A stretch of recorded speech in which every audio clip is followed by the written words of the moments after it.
Guys, so naturally, we've got that Frozen Wonderland event, which obviously just keep doing your tree, do your Midwinter Blast or your Slope, and then something you can do if you're bored, and it's really coming up here in about 9 days, is going to be the Christmas gift box and the Snowfall Rescue. So you got all that stuff to look forward to. Now, as far as the build goes, not really a whole lot to talk about other than the fact that I'm converting, as you can see, combo and crit rate pieces here. So all these Aurus Supreme pieces are basically me just slowly but surely converting my crit rate and combo. So like now I've got a combo of 100%. We're bringing up our crit rate up.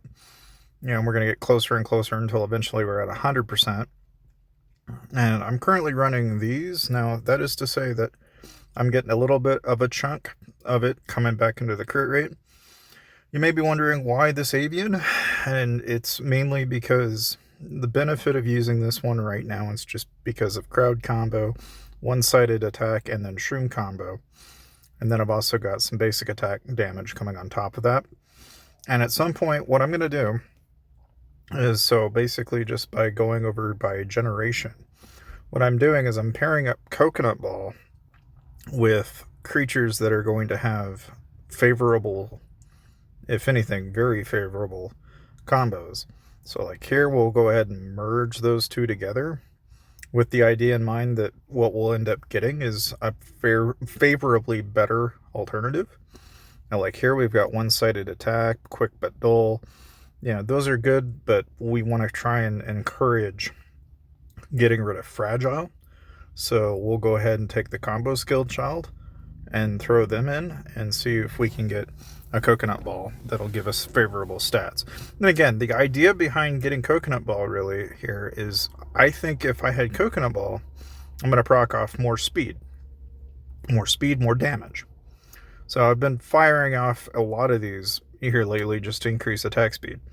For every 10% your HP gets dropped, you're going to get that little extra bump. So I'm going to play around with that and see how well that actually plays out. And again, the biggest thing is with the bases, if you ever want extra bases, you just got to go ahead and grab them. I mean, it's really straightforward. There's nothing really too crazy about this. But I'm ultimately trying to get things like Rage Bonus and Shroom Combo at the same time. That's really one of the key elements that you want. So like this one, for example, has what I want. So we'll go ahead and pair those together with the idea that maybe we'll get lucky and we'll actually get what we're after. Now, if I go purely off of growth and we look at, what are some of my highest tier growth creatures, so like this one's got, some uncanny resemblance to some things that I'm after. I'll pop over for growth and we'll see if maybe we get lucky and we'll just get, ultimately a high growth, in what, affixes that we're after, and ultimately aiming for all of those all at the same time. Now, of course, something else that people probably are aware of is, yes, we do have the pirate ship ordeal. So, of course, you got all this stuff you can do. And the biggest thing with this event really is, with anything within these seasons is, if you've been storing your coins over time, then you may be able to get yourself like the coin mask, for example, or you have the option of getting like, say, a reversal potion, which in my case, I'm picking one of those up because it's $5 otherwise. So I'm going to go ahead and pick it up.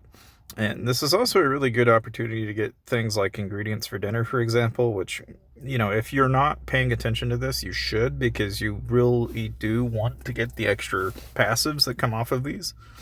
So that's 10% in terms of HP. Now you may be wondering, well, how do I get precious treasure maps? And you got to get these from the Ocean Treasure Shop.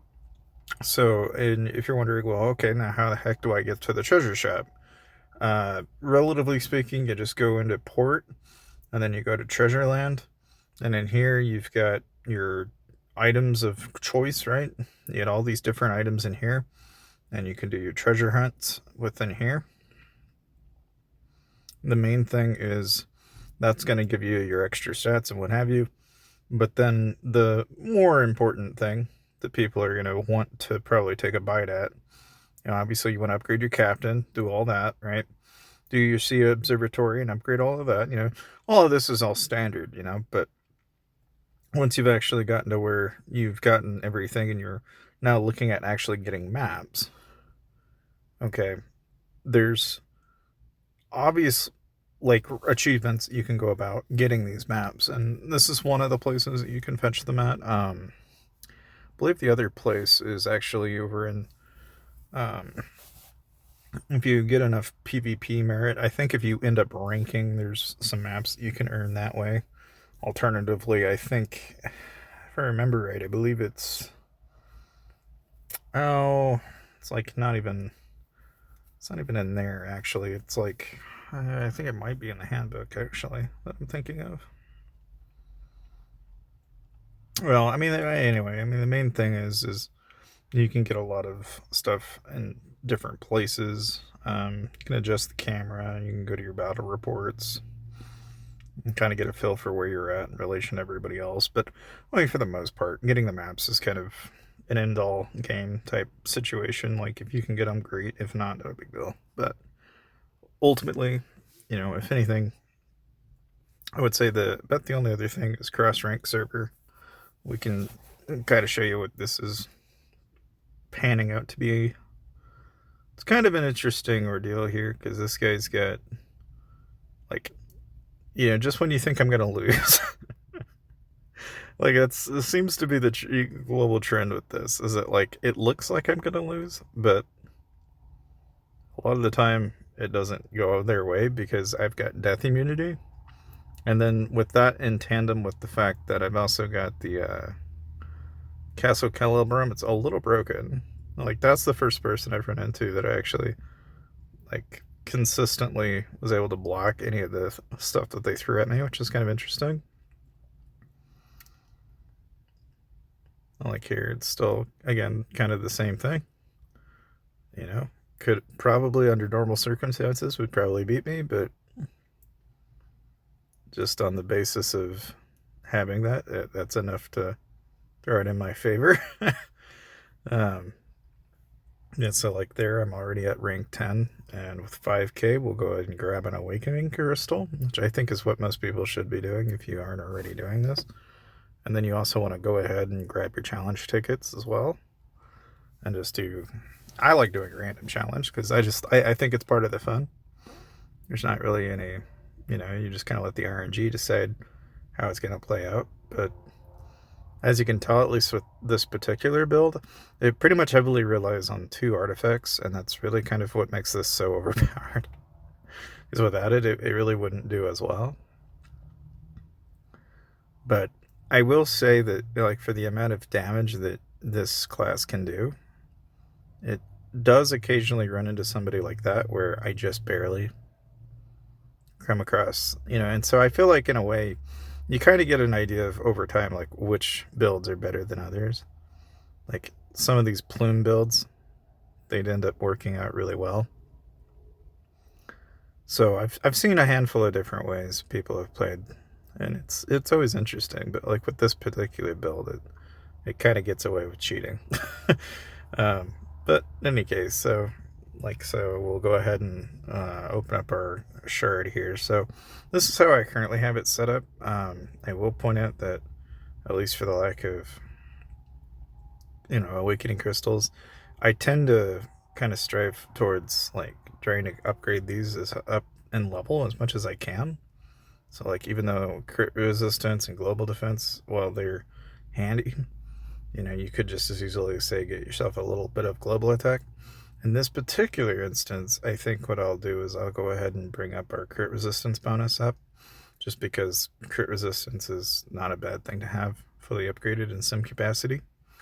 And then really about the only other thing as far as that's concerned is really about just making sure that, at least in the talent tree, for example, I've got basically, you dive almost all of it into crit damage, and then some into attack speed, some of it into combo damage, and then you'll also dump basically your base stats into the other trees. you know, and then again, making sure to get crit damage as much as you can. And then I did decide to get some basic attack. I could have just cut that out and moved it over to a different tree. And that is an option. Like, you could conceivably just go away from using this and, you know, maybe even pick up like eager momentum, for example, is an option. Like, there are different ways to kind of tackle this, so you don't really have to strictly go with one or the other. It's just, that's just how I decided to do my talents. And then for souls, this is what I'm currently running on the souls. And usually about 50 is about where you want to stop, and then you want to move on to the next soul and bring those up. Because the diminishing returns in the souls is around 40. In terms of what you pay in soul essence, it's like just ends up being a lot better to upgrade the other ones, much in the same way it is with scrolls. There's just diminishing returns the more you have invested in it. But really, about all of that, I mean, aside from like the mount upgrades and such, which, I mean, again, this is what I'm currently running on a mount upgrade. And on enchants, I like to run 4 Furious Gale, paying very close attention to the fact that you want global combo damage. And then I have a pair of Blazing Roars for the crit damage, making sure to get crit damage bonus as well along with it. And when those are upgraded, we'll, you know, potentially get another 60% just in that direction alone. So, again, it's just stuff that kind of comes in handy. But in any case, that's pretty much my build right now. So, thank you guys for watching.